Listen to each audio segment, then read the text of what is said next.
1066. England was attacked from two sides. While everyone remembers Hastings, they forget the battle that truly changed the outcome.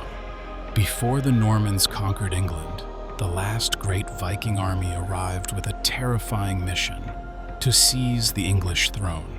Led by the legendary Viking king Harald Hardrada and joined by England's own traitor Prince Harold Godwinson, thousands of Norse warriors stormed across the north and annihilated the first English defense at Fulford. Harold Godwinson, the newly crowned king, now faced a deadly choice: defend the south from the Normans, or stop the Vikings before they tore the kingdom apart.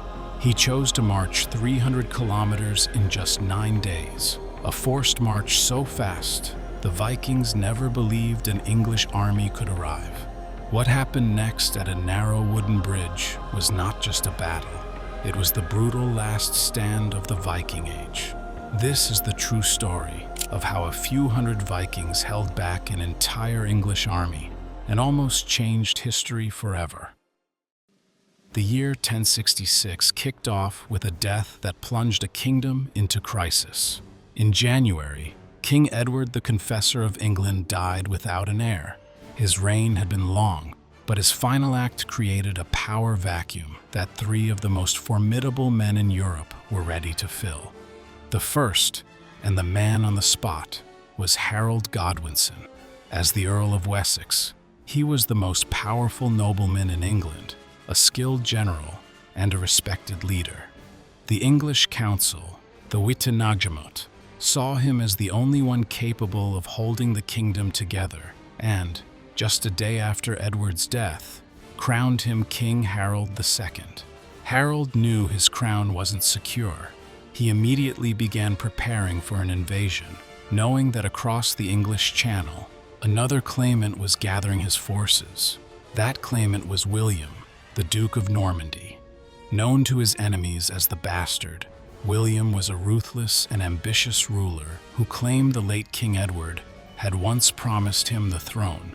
More than that, he alleged that Harold Godwinson himself had sworn an oath to support his claim. William used this as a powerful justification for war, spending the spring and summer of 1066 assembling a massive invasion fleet. But there was a third man, a man from the north, a living legend who embodied the very spirit of the Viking Age. Harold Sigurdsson, better known to history as Hardrada, the Hard Ruler, said to have been a giant of a man. Hardrada was a warrior king, forged in fire and steel. Exiled from Norway as a youth, he'd made his fortune as a mercenary in Kievan Rus, and later commanded the elite Varangian Guard in Constantinople. He had fought, plundered, and schemed his way across the known world, earning a vast fortune and a fearsome reputation before returning to Norway to reclaim his throne. Hardrada's claim to the English throne was tenuous, based on an old agreement between his predecessor and a previous Danish king of England. But for a man like Hardrada, it was enough. He saw Harold Godwinson, busy watching the southern coast for William's fleet, as a vulnerable target, and he wasn't alone. He found a bitter ally in Tostig Godwinson, King Harold's own exiled and vengeful brother. Tostig, who had been stripped of his earldom of Northumbria, promised to help Hardrada conquer England. With Tostig's knowledge of the land and thirst for revenge, Hardrada's invasion plan was complete. The last great Viking was coming for England. While King Harold Godwinson kept his eyes fixed on Normandy, the real threat was gathering hundreds of miles to the north.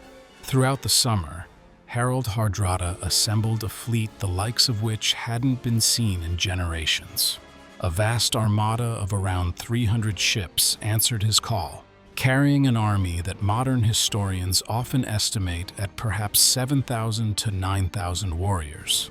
This wasn't a raid. It was a full-scale invasion. Hardrada's first stop was the Orkney Islands, a Norse earldom off the coast of Scotland, where he gathered more men. It was here that he met up with his crucial ally, Tostig Godwinson.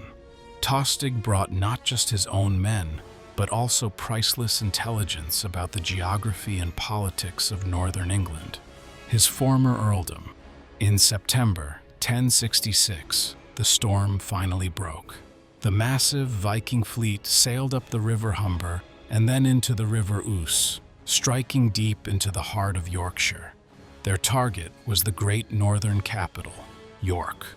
The local English forces, led by the northern Earls Edwin of Mercia and Morcar of Northumbria, were brave but totally unprepared for an army of this size and caliber. Morcar was the very man who had replaced Tostig as Earl, giving this first clash a sharp personal edge. The northern earls hastily gathered their forces and marched out to meet the invaders at a village called Fulford. On September 20th, 1066, the two armies clashed at the Battle of Fulford. The English, under Earls Edwin and Morcar, held a strong defensive position, with one flank on the River Ouse and the other protected by low-lying, marshy ground. For a time, their shield wall held firm, repelling the first Viking attacks in a brutal grind of shield against shield and axe against spear. But Harald Hardrada was a master of tactics. Seeing the English line holding strong, later reconstructions suggest that he drew the English defenders toward the difficult ground and then unleashed his elite warriors in a devastating attack against the now weakened flank by the river.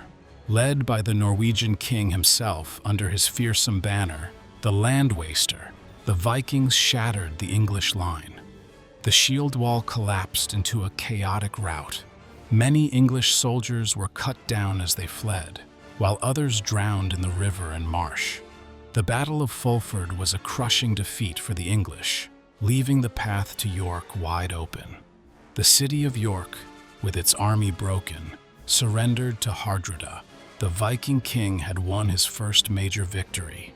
He took hostages and supplies, but instead of just plundering the city, he offered the Northumbrians peace in exchange for their support.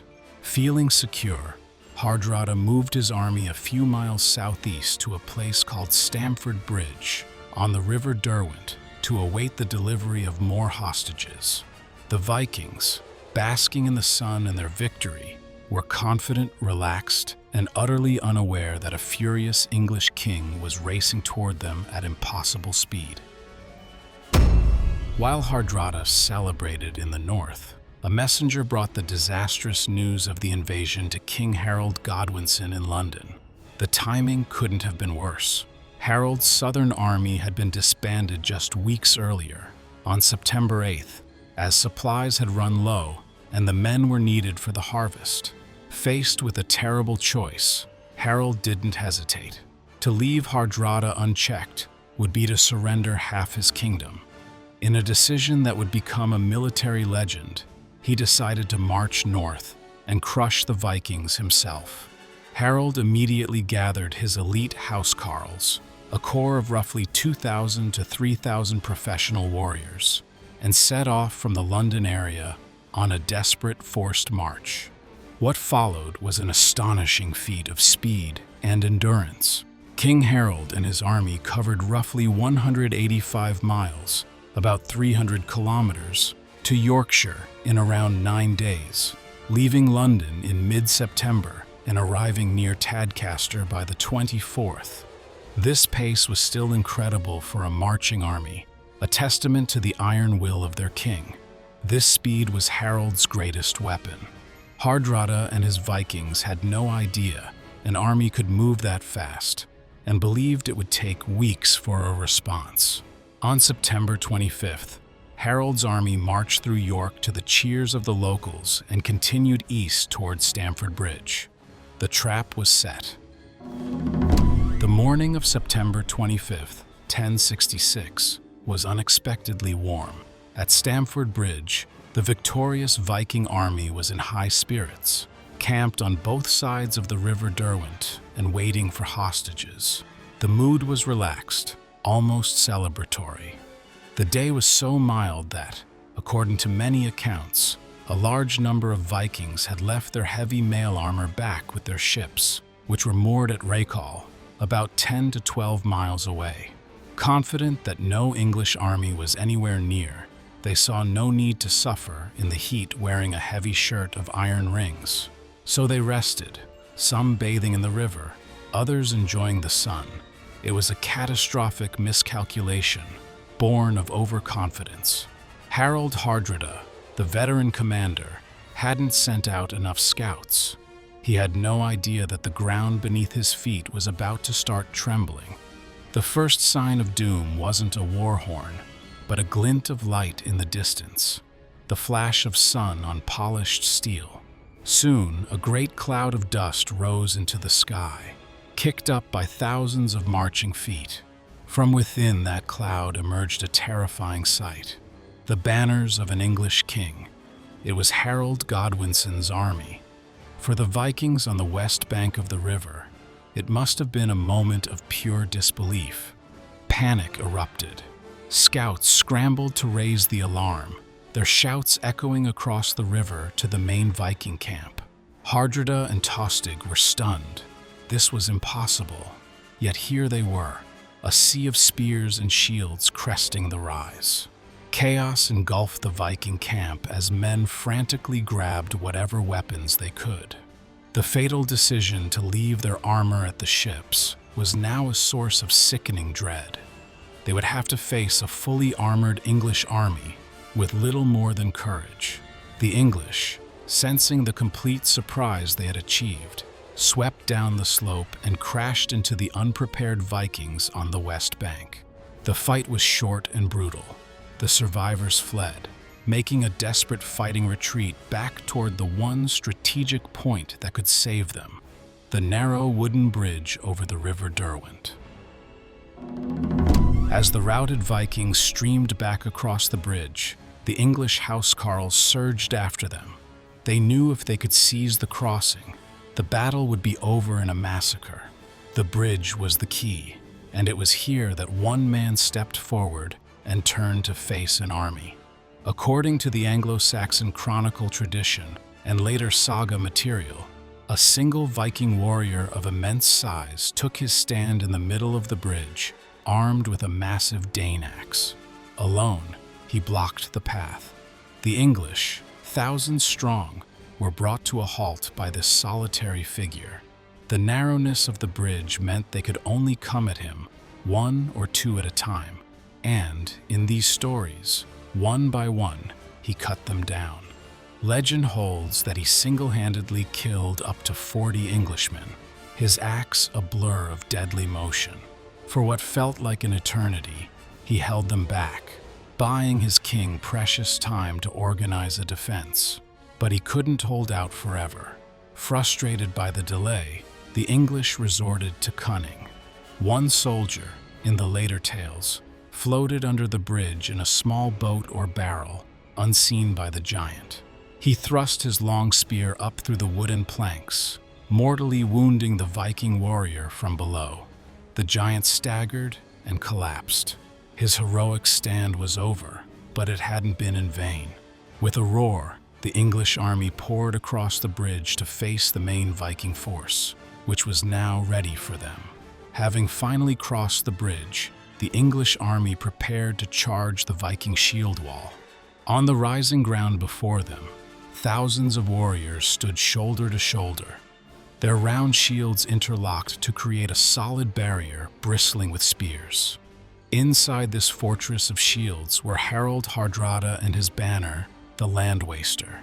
They were in many cases poorly armored and caught by surprise, but they had formed up and dared the English to break them. Before the attack, King Harold Godwinson is said in the Norse sagas to have ridden forward to parley, hoping to speak to his brother, Tostig. According to these later sources, Harold offered Tostig a full pardon and his earldom back if he'd abandon the Vikings. Tostig was tempted and asked what Harold would offer his ally, King Hardrada. Harold Godwinson's reply, in the saga tradition, has echoed through history. 7 feet of English ground, as he is taller than other men. The message was clear. There would be no mercy for the invader, only a grave. Tostig refused his brother's offer, choosing to stand and die with his allies. King Harold rode back to his lines and gave the order. With a mighty roar, the English housecarls smashed into the Norwegian shield wall, like a wave crashing against a cliff. The battle for Stamford Bridge had begun. The clash was unbelievably ferocious. The elite English housecarls threw themselves against the Viking shield wall again and again, but the Norsemen, many of them lacking full armor, held firm. For hours, in the accounts of later chroniclers, the outcome hung in the balance in a brutal, close-quarters struggle. As the battle raged, Harald Hardrada grew impatient. The Hard ruler was not one to stand back. Seizing a moment, or perhaps driven by pure battle lust, he moved to the front, grabbed a two-handed sword, and waded into the fight in what the sagas call a berserker gang, a trance-like fury. His massive sword became a whirlwind of destruction, cutting a bloody path through the English ranks. For a moment, his charge seemed to turn the tide, but in his rage, Hardrada had left himself exposed. As he fought at the forefront, an English arrow, the stories say, flew true and struck the Viking king in the throat. He staggered, choked on his own blood, and fell. The last great Viking king was dead. A stunned silence fell over the Viking ranks, quickly replaced by a cry of anguish. The heart of their army had been torn out. With Hardrada slain, command fell to Tostig Godwinson. King Harold of England once again, according to later tradition, offered his brother mercy if he surrendered. But Tostig, consumed by pride, refused. He picked up the fallen landwaster banner and rallied the grieving Vikings for one last, doomed stand. His defiance sealed his fate. The English renewed their assault with overwhelming force. The poorly armored Vikings, now demoralized, began to break. The English poured into the fracturing shield wall, and during this brutal slaughter, Tostig Godwinson was finally cut down. Just as all seemed lost, the thunder of running feet was heard. The Viking reinforcements from Rickall had finally arrived. Led by a figure known in the sagas as Eystein Ori, these men had run well over 10 miles in full heavy armor. Their arrival is remembered in the Norse tradition as Ori's Storm. They crashed into the English lines with suicidal fury, but their charge was born of desperation and exhaustion. The sagas say many were so spent they collapsed and died upon reaching the battlefield. The English, though weary, weathered the charge, surrounded the exhausted men, and destroyed them. Eystein Ori was slain, and the last flicker of Viking resistance was extinguished. The end was a scene of total carnage. The surviving Norsemen threw down their weapons and fled, only to be cut down or driven into the River Derwent to drown. The scale of the defeat was catastrophic. Modern estimates suggest that several thousand Vikings were killed, along with their king and his chief ally. So many died that chroniclers later wrote that the field was covered with bones for years after. King Harold offered a truce to the few survivors, including Hardrada's young son, Olaf. They were allowed to leave after swearing never to attack England again. The measure of their annihilation is told in one stark fact, often repeated in the sources. Of the roughly 300 ships that brought the invasion force, only about 24 were needed to carry the survivors home. For Harold Godwinson, it was a stunning victory. He had marched his army the length of his kingdom, achieved total surprise, and won a crushing victory against one of the most feared warriors of the age. But this triumph came at a terrible price. The English army had also suffered grievously, with perhaps around a third of its strength killed or seriously wounded. His elite housecarls, the heart of his army, were exhausted and severely depleted. Harold's kingdom was safe from the north, But his army was a shadow of its former self, and he had no idea his greatest trial was just beginning. King Harold's triumph was tragically short-lived. Just 3 days after his monumental victory, on September 28, 1066, he received the news he had dreaded all year. William of Normandy had landed his invasion force on the south coast, completely unopposed. The cruel irony is staggering. The very victory that should have secured Harold's throne sealed its doom. The forced march north, the savage battle, and the heavy casualties had left his army battered and weak. Now, he had to turn his exhausted soldiers around and begin another grueling march south to confront a fresh, well-equipped Norman army. Less than 3 weeks later, on October 14th, Harold Godwinson and his weary housecarls stood on a ridge near Hastings. Despite their exhaustion, they fought with incredible courage, but the losses from Stamford Bridge proved too great. King Harold was killed, and the last Anglo-Saxon shield wall finally broke. The Battle of Stamford Bridge is thus remembered as one of history's greatest pyrrhic victories. It was a tactical masterpiece for Harold Godwinson and effectively marked the end of large-scale Viking invasions of England. The defeat of Harald Hardrada closed a bloody chapter of history that had lasted nearly 300 years. Yet, in winning this final battle against the Vikings, Harold lost the war for his kingdom. 1066 was the year England faced 2 invasions.